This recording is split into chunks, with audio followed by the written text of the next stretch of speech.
Good evening. I hope you've had an enjoyable dinner and an enjoyable meeting. I'm Jane Orient. I'm your maid of all work. I have to always say what a pleasure, honor, and delight it is to be here with all of you wonderful people.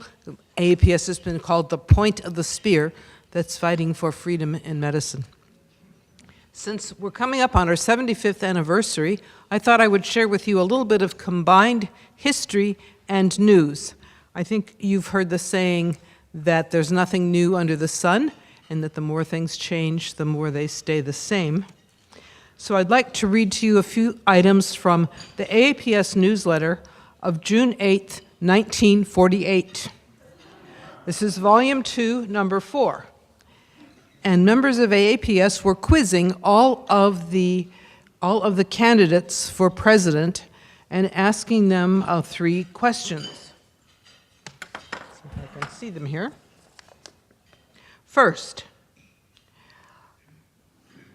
do you favor nationalization of medical care by the enactment of national compulsory sickness insurance? Yes, Dr. Rosenwasser, they used the term sickness insurance back then, and they were not afraid to use the word compulsory. Number 2, do you approve of any compulsory type of medical care for the American people?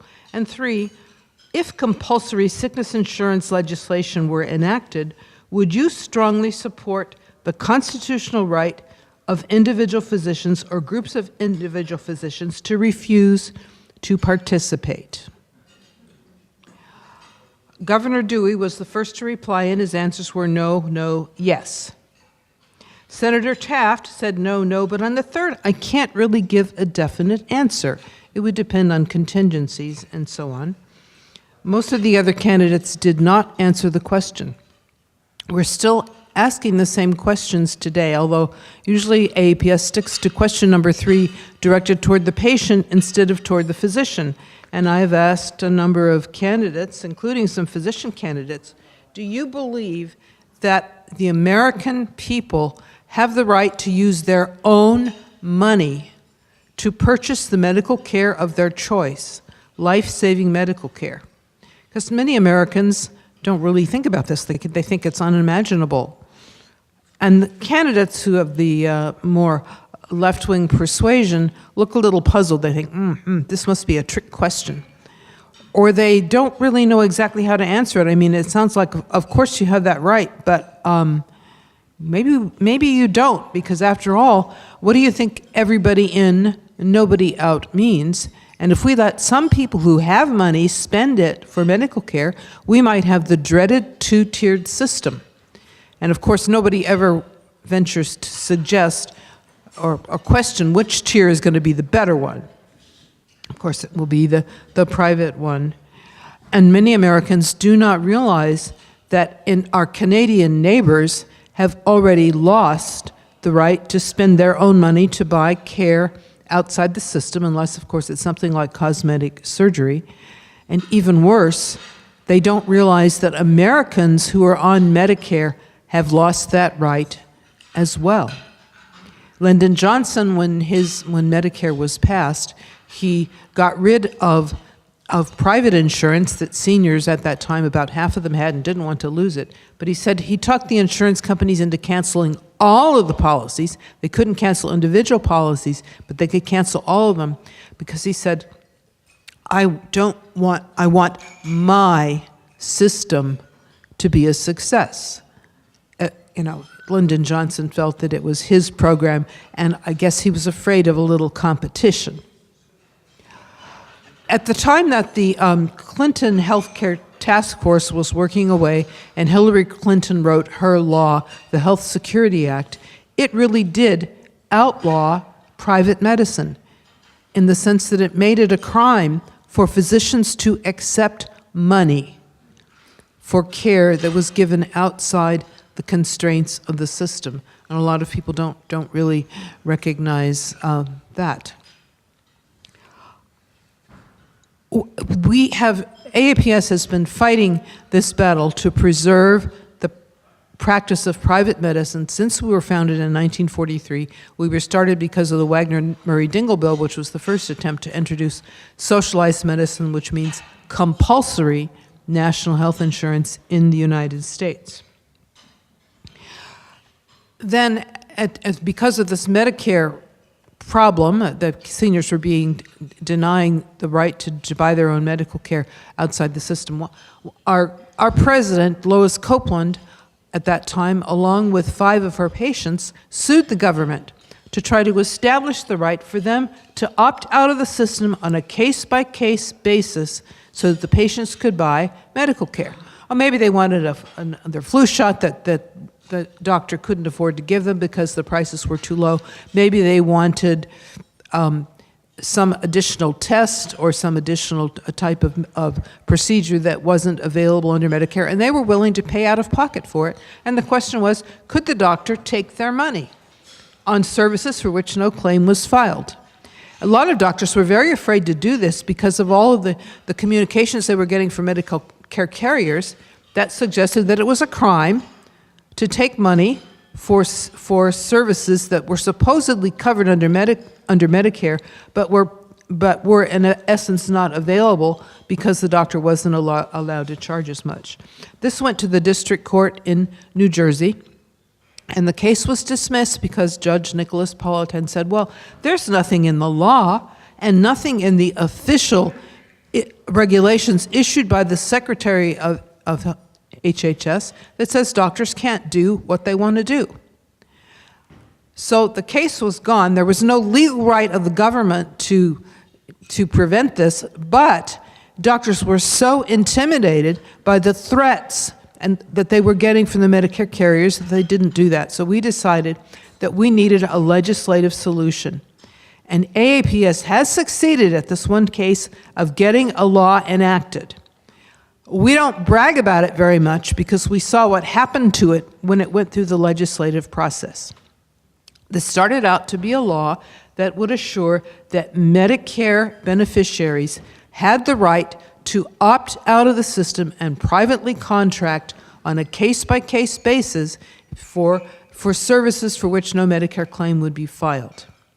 Senator John Kyle of Arizona, then Senator John Kyle, was very much in favor of that. I went to Washington, D.C., I met with his staffer, and we had numbers of senior citizen allies, and we got the bill passed, sort of.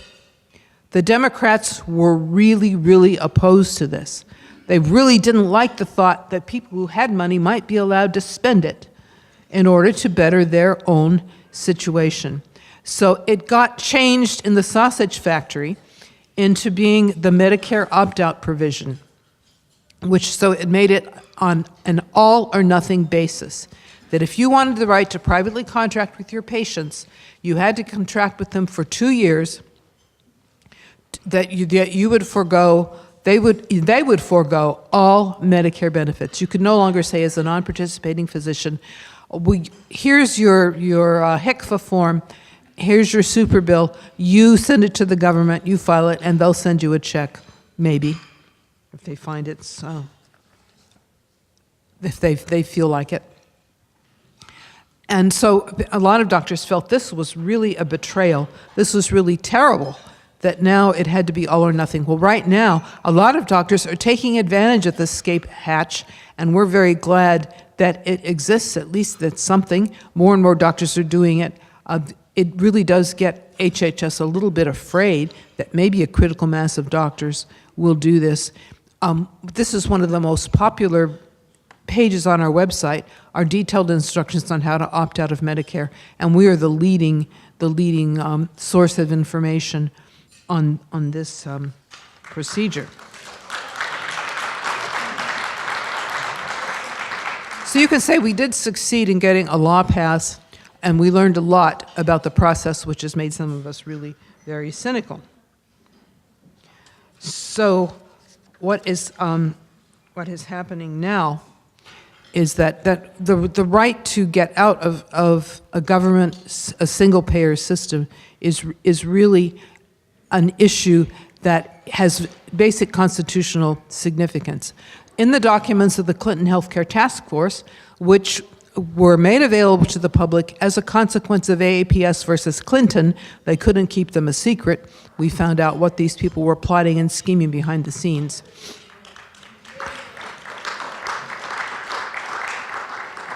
One of the most revealing documents is on our website. It's labeled the Zellman Memorandum for the person that it was sent to, and it was a discussion about potential constitutional challenges to the Clinton healthcare plan.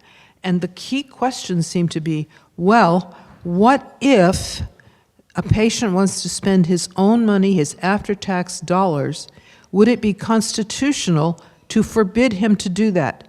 You know, does the Constitution guarantee the right to defend your own life by spending your own money to buy necessary medical care?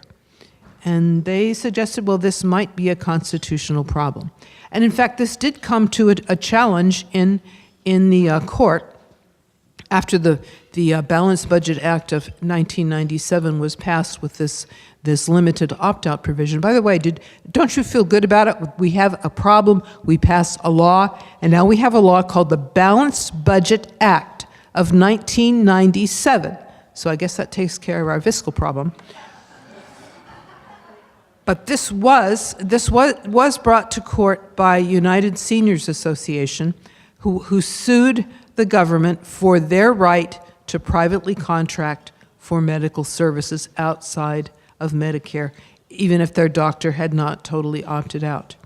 This was a very exciting day. I actually went to D.C. and I was sitting in the courtroom in the Circuit Court of Appeals when I watched the United Seniors lawyer surrender.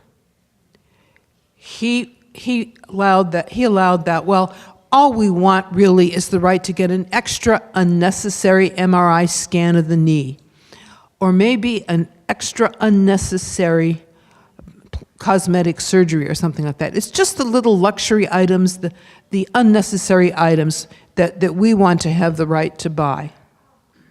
And I could just see the relief on the faces of the three-judge panel saying, we're not going to have to deal with this ugly constitutional questions of whether patients can defend their own lives with their own money by buying something like, fixing their aortic aneurysm before it bursts or something like that.